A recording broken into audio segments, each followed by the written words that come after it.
شریعت مطہرہ میں مال حرام کی جتنی مذمت آئی ہے ان میں چوری سر فہرست ہے۔ واللہ عزیز حکیم، اور اللہ غالب حکمت والا ہے۔ چور مرد ہو یا چور عورت، دونوں کے ہاتھ کاٹ دو۔ جی محترم سامعین و ناظرین، السلام علیکم ورحمۃ اللہ وبرکاتہ۔ آج میں آپ کے سامنے قرآن و حدیث کے مطابق کوشش کروں گا چوری کے تعلق سے بیان کرنے کی۔ لوگ چوری کرتے ہیں اور سوچتے ہیں کہ اس سے ہمارا بھلا ہوگا، ضرورت کے وقت یہ ہمیں فائدہ دے گی۔ اس عنوان پر آج میں آپ سے تھوڑا سا وقت لوں گا۔ آپ سے گزارش ہے کہ آپ مکمل سماعت فرمائیں۔ میں کوشش کروں گا کہ اپنے اس مختصر سے بیان کو قرآن اور احادیث کی روشنی میں بیان کرنے کی۔ آپ سے گزارش ہے کہ اس کو مکمل سماعت فرمائیں۔ اس عنوان کی آج ہمارے معاشرے اور ہمارے سماج کو بہت ہی زیادہ اس کی ضرورت ہے۔ سب سے پہلے آپ دیکھیں، چوری چاہے ایک پیسے کی ہو یا لاکھوں کی، اللہ تعالیٰ کے یہاں انتہائی بڑا گناہ اور برا عمل ہے۔ شریعت مطہرہ میں مال حرام کی جتنی مذمت آئی ہے ان میں چوری سر فہرست ہے۔ چوری چھوٹی ہو یا چوری بڑی ہو، چوری چوری ہے۔ دنیاوی قانون بھی اسے جرم قرار دیتا ہے، لیکن قرآن و سنت نے اس کی سزا نہ صرف دنیا بلکہ آخرت میں بھی مقرر کی ہے۔ اللہ رب العالمین فرماتا ہے وَالسَّارِقُ وَالسَّارِقَةُ فَاقْطَعُوا أَيْدِيَهُمَا جَزَاءً بِمَا كَسَبَا نَكَالًا مِّنَ اللَّهِ وَاللَّهُ عَزِيزٌ حَكِيمٌ۔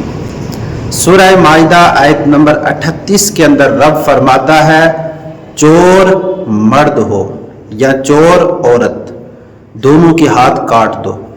یہ بدلہ ہے اس جرم کا جو انہوں نے کیا، اور یہ اللہ کی طرف سے ایک عبرت ناک سزا ہے، اور اللہ غالب حکمت والا ہے۔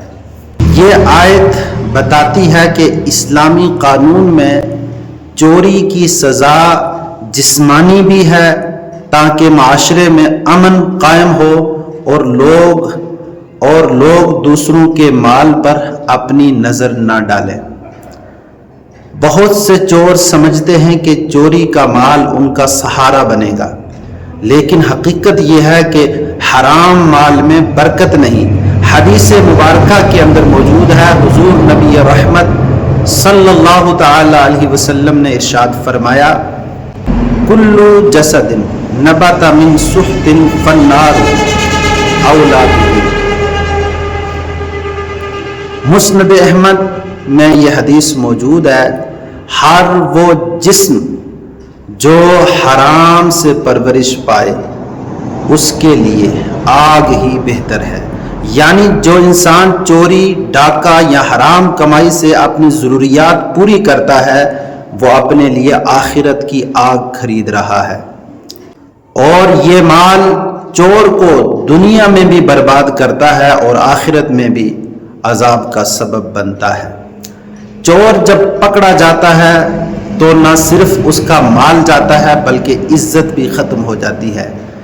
لوگ اس پر اعتبار نہیں کرتے، بھروسہ نہیں کرتے، رشتے ٹوٹ جاتے ہیں چوری کی وجہ سے، اور معاشرے میں اس کا مقام یعنی چور کا مقام خاک میں مل جاتا ہے، مٹی میں مل جاتا ہے۔ کبھی کبھی چوری کا مال واپس دینا بھی جو ہے وہ ممکن نہیں رہتا، اور اس کا بوجھ قیامت تک اس کے گلے میں پڑا رہتا ہے۔ قیامت کے دن چور اللہ کے حضور ذلت کے ساتھ میں پیش ہوگا۔ حضور نبی رحمت صلی اللہ تعالی علیہ وسلم نے ارشاد فرمایا، صحیح بخاری اور مسلم میں موجود ہے، جب چور چوری کرتا ہے تو اس وقت وہ کامل ایمان والا نہیں رہتا، یعنی چوری کے وقت ایمان کی روشنی اس کے دل سے نکل جاتی ہے اور انسان گناہوں میں ڈوب جاتا ہے۔ یہ مختصر سا پیغام میں نے چوری کے تعلق سے قرآن اور احادیث کی روشنی میں آپ تک پہنچایا ہے۔ آپ ضرور اسے دوسروں تک پہنچائیں، کیونکہ اہم اس وقت جو ہے اس کی ہمارے سماج کے اندر ضرورت ہے۔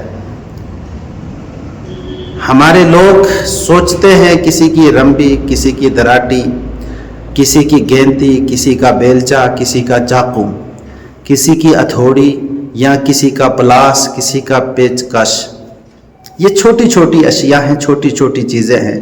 کسی کے 10، 20، 50، 100 روپیہ یا لاکھوں روپے اگر ہم نے دبا لیے یا چوری کر لیے تو یہ نہ ہمیں دنیا میں فائدہ دے سکیں گی اور نہ یہ اشیاء ہمیں قیامت کے دن فائدہ دیں گی۔ اس لیے کسی کا ناحق مال لیا ہوا دنیا میں بھی بوال جان بنتا ہے اور آخرت کے اندر بھی جو ہے عذاب کا سبب بنتا ہے۔